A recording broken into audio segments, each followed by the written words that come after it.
श्रीमन्महागणाधिपतये नमः। वक्रतुण्डमहाकाय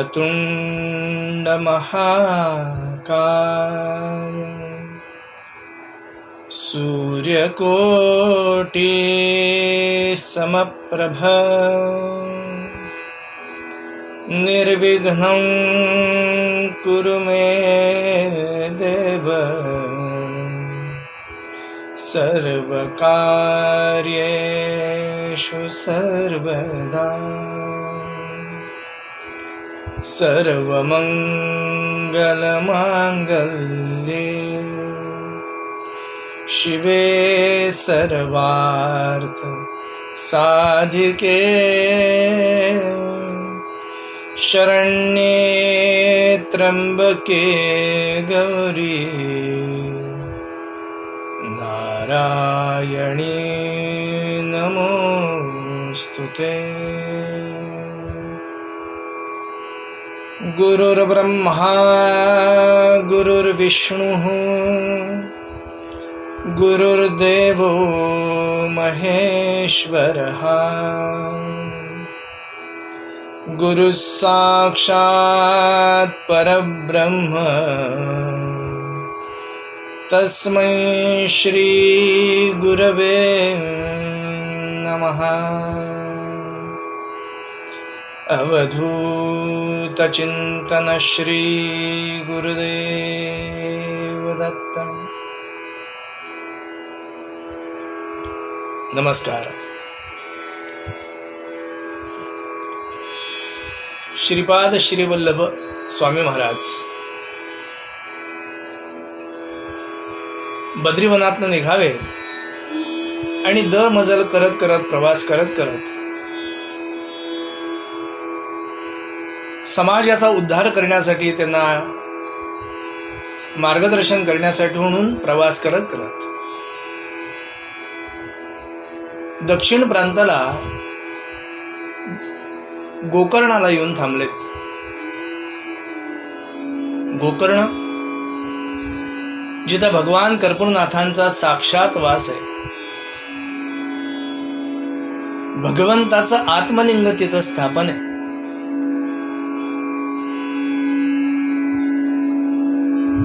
आणि भगवान कर्पूरनाथांच्या उपासनेमध्ये असं म्हटलं जातं की जिथं भगवान कर्पूरनाथांचं लिंग आहे तिथं साक्षात भगवान कर्पूरनाथ आहेत. श्रीपाद श्रीवल्लभ स्वामी महाराजांची स्वारी त्या प्रांतावरती येऊन भगवान कर्पूरनाथांच्या समोर समाधिस्थ होती.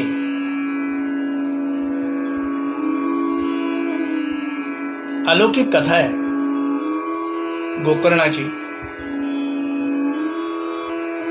पुलस्त्य ब्राह्मणाची पत्नी,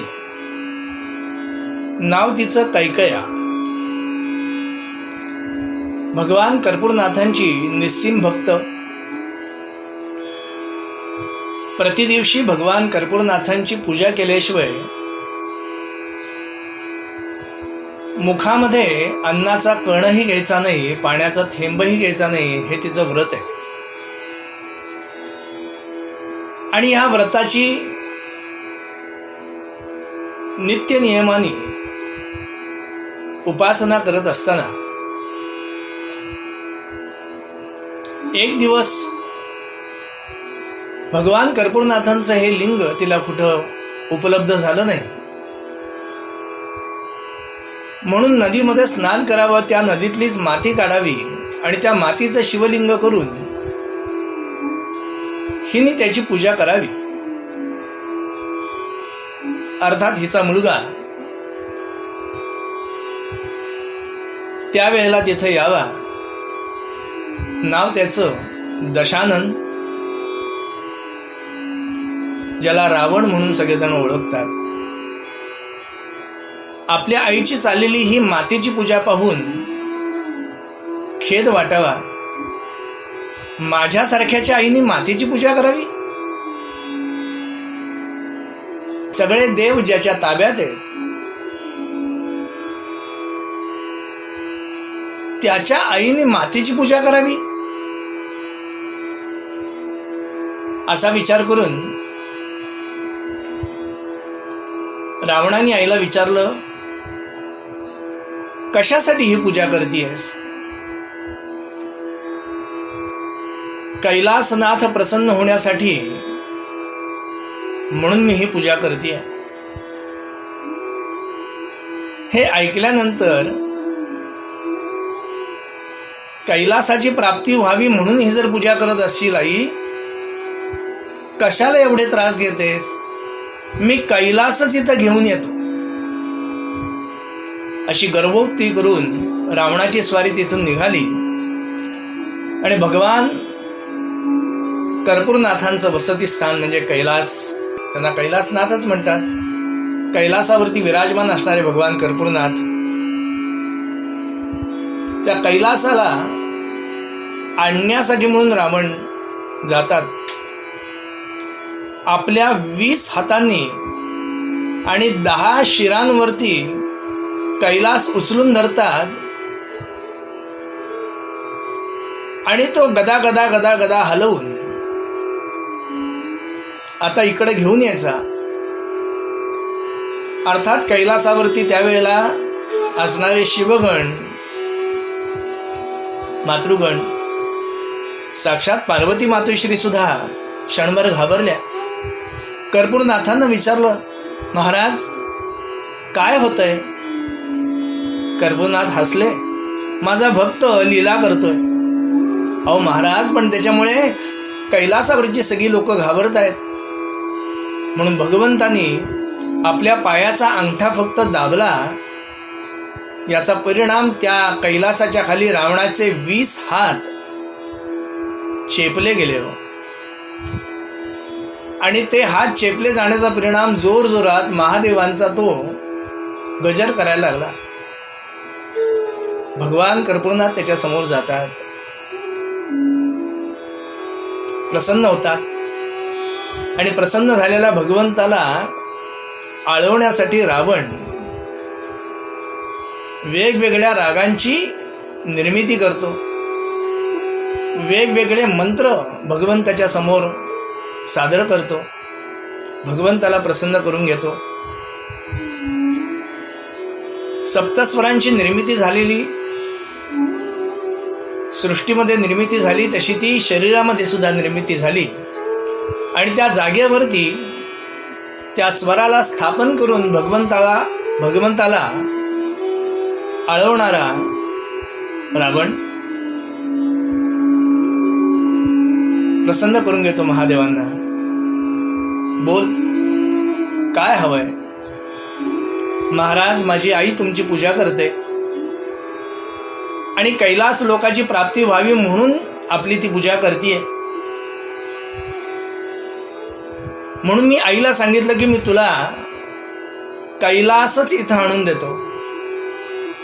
म्हणून मी हा कैलास तिकडे घेऊन जाण्यासाठी इथं आलोय. रावणा, अरे एवढा कैलास उचलून घेऊन तिकडं नेण्यापेक्षा या कैलासावरती जे महत्वाचं आहे आणि ज्याच्यामुळे या कैलासाला महत्व आहे ते माझं आत्मलिंगच मी तुला देतो ना. ते एकदा मिळालं की मग कैलास मिळाला काय आणि नाही मिळाला काय सारखाच आहे. रावणाला ते शब्द पटतात आणि भगवंत आपलं आत्मलिंग, तेजोलिंग काढून रावणाच्या हातात देतात. आत्मलिंग म्हणजे भगवंताचा बहिष्ठ प्राण आहे आणि तो आत्मलिंग त्याच्या हातात ठेवल्यानंतर कर्पूरनाथ त्याला सांगतात, रावणा, धर्माला अनुसरून जर ह्याची पूजा तू केलीस, तू साक्षात शंकर होशील. कैलासावरती महादेव म्हणून नमस्कार करायला जी लोक येतात ती माझ्याकडे न येतात तुझ्याकडे येतील. साक्षात तू शंकर होशील. आणि दुसरी गोष्ट, हे आत्मलिंग जिथं ठेवशील ना तिथं ते एकरूप होईल. तिथून काही केल्या ते निघणार नाही बरं. रावणाला खरं म्हणजे तेच हवं होतं. रावणाने आत्मलिंग घेतलं आणि रावण निघाला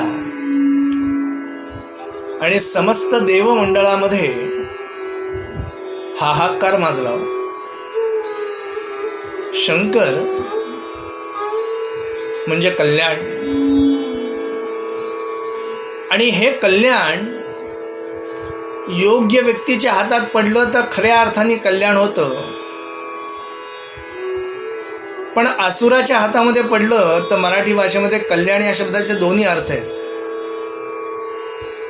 कल्याण कल्याण म्हणजे वाटोळ असाही एक अर्थ आहे. त्यामुळे अयोग्य व्यक्तीच्या हातामध्ये जर महादेवांचं हे आत्मलिंग गेलं तर सृष्टीचं अकल्याण झालं हे नक्की आहे. या विचाराने हाहाकार माजलाय आणि महाविष्णूंची स्वारी भगवान कर्पूरनाथांना विचारते, महाराज अहो तुम्ही हे काय केलं? तुमचं आत्मलिंग रावणाला दिलं. महाविष्णू, त्यांनी माझी निस्सीम भक्ती केली आहे आणि त्या भक्तीचा परिणाम त्यांनी पार्वतीला जरी मागितलं असतं ना तरी मी दिलं असतं, कारण मी भक्तीला वश आहे.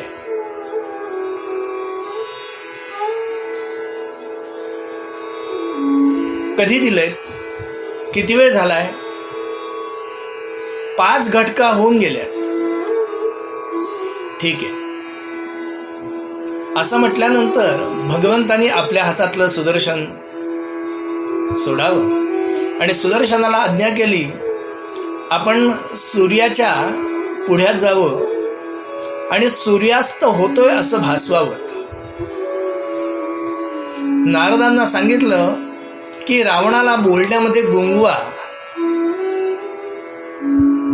आणि गणेशांना सांगितलं, गणेश आता हे कार्य आपल्याला करायचंय बरं. सगळे देव ज्याच्या बंदिवासामध्ये आहेत, कुठलाही विचार स्वतः करण्यासाठी कुठलाही देव रावणाची परवानगी घेतल्याशिवाय स्वतंत्र विचार करू शकत नाही. तेव्हा हे आत्मलिंग इथंच राहायला पाहिजे बरं. काय करू? आपण एका बटूचं रूप घ्यावं आणि रावणाच्या हातात असणारं आत्मलिंग हस्तगत करावं आणि पृथ्वीवरती ठेवून आपण तिथून निघून यावं. आपण बुद्धीची देवत आहात, आपण 64 कलांचे नायक आहात, तेव्हा आपण जाणता देवर्षींची स्वारी निघावी. रावणाने रस्त्यामध्येच नारदांना पाहिलं. नारदांनीही रावणाला अभिवादन करावं. रावणा, अरे काय घेऊन चाललायस? महादेवांचं आत्मलिंग आहे, दर्शन दाखव ना. महादेवांच्या आत्मलिंगाचं दर्शन घेणं हे समस्त प्राणीमात्रांच्या आयुष्यामध्ये भाग्याचं आहे. रावणाने भगवान कर्पूरनाथांचं लांबूनच त्या आत्मलिंगाचं दर्शन घडवलं. रावणा, साक्षात महादेवांनी तुला आत्मलिंग दिलंय, जाणतोस तू ह्याचा महिमा? असं म्हणत नारदांनी त्याला बोलण्यामध्ये गुंगवला. त्या आत्मलिंगाचा महिमा सांगत बसले, याची पूजा कर कशी सांगत बसले. अजून तुला सांगतो हा. रावण म्हटला, नको, हातामध्ये धरून जड झालेलं ते, कधी एकदा घरी जातोय असं रावणाला झालंय. नारदा, तुम्ही नंतर सांगा मला. अरे सूर्यास्त होतोय, तू दशग्रंथी ब्राह्मण आहेस, त्रिकाल स्नान संध्या करणारा आहेस, आणि आज महादेवांची प्राप्ती झाली आहे तुला. असं असताना पहिल्याच दिवशी जर अधर्म घडला तर फलप्राप्ती कशी होणार? मी मात्र संध्या करायला चाललोय बरं. असं म्हणून देवर्षींची स्वारी संध्यावंदन करायला गेली आणि रावणही विचार करतोय आपण संध्यावंदन करूयात. पण हे आत्मलिंग कुठे ठेवणार? एवढ्यात नारदांना एक बटू दिसावा. ते जे पुंज आहे, रावण त्याच्याजवळ जातो. मुला, कोण आहेस तू? इकडं काय करतोयस? तू कोणाचा मुलगा? माझ्या वडिलांचं नाव महादेव, माझ्या आईचं नाव पार्वती. बर, इकडं कुठं फिरतोयस? मी असाच चाललो होतो. माझं एक काम करशील? मला संध्या करायची आहे, संध्यावंदन करायचं आहे. एवढं आत्मलिंग सांभाळतोस? पण ते जड आहे. मी लगेच संध्या करून येतो. तुला जड नाही वाटणार, पण जड वाटलं तर मी खाली ठेवून देईन. नाही, खाली नाही ठेवायचं. मुलातनी आत्मलिंग हातात धरलंय. रावण संध्यावंदन करतोय. परिणाम, मुलगा ठरवूनच आला होता. मुलगा म्हणजे साक्षात भगवान गणेश आहेत, ठरवूनच आले होते. रावण महाराज, खूप जड वाटतंय, मी ठेवू का खाली? रावण हातानेच खून करतो. आलो आलो आलो. मुलाने 3 वेळेला हाका मारल्या. रावण येतो येतो म्हणतोय. शेवटी मुलगा म्हटला, महाराज आता मला जड जड होतंय, मी खाली ठेवतो. असं म्हणून ते हातातलं शिवलिंग खाली ठेवलं. रावणाने कपाळाला हात लावला, धावत आला. त्या मुलाला अर्वाच्य शब्दामध्ये त्यांनी सुनवलं. अर्वाच्य शब्दात त्याला बोलला. 2 ठोसेही त्याला मारले. मुलगा रडायला लागला. मी आता बाबांना जाऊन सगळं सांगतो, असं म्हणून मुलगा तिथून निघून गेला. रावण ते उचलून काढायचा प्रयत्न करतोय, पण ते निघेना. फिरवून काढायचा प्रयत्न केला, पण निघाला नाही. आकार बदलला. गाईच्या कानासारखा आकार झाला. गाईच्या कानासारखा आकार झाला म्हणून नाव पडलं गोकर्ण. आणि महाबळीने आपलं महाबळ लावून काढायचा प्रयत्न केला म्हणून नाव पडलं महाबळेश्वर. शेवटी रावण तसाच गेला. शम नाम कल्याण. भगवान गणेशांच्या युक्तीने सृष्टीचं पालन करणाऱ्या महाविष्णूंच्या सामर्थ्याने हे शिवलिंग भारतामध्ये राहिलं. म्हणून आजही निर्माण झालेल्या अनेक विपत्तींमध्ये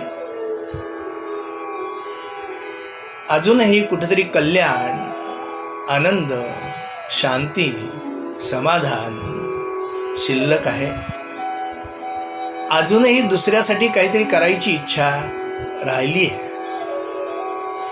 अजूनही दुसऱ्याला आनंद देण्यासाठी म्हणून माणूस प्रवृत्त होतोय. या सर्वाचं कारण भगवान कर्पूरनाथांचं हे आत्मलिंग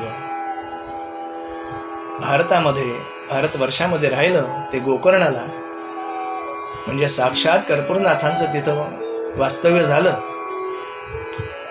आणि अशा स्थानावरती श्रीपाद श्री वल्लभ स्वामी महाराजांची स्वारी आनंद घ्यायला आली आहे. अजूनही या गोकर्णाचा एक छान इतिहास आहे. अर्थात तो आपण उद्या ऐकूयात. आणि भगवंताची ही लीला ऐकून आपलं आयुष्य समृद्ध करूयात. घडलेली सेवा भगवंताच्या चरणी अर्पण करू, मागणं मागू. अवधूत चिंतन श्री गुरुदेव दत्त.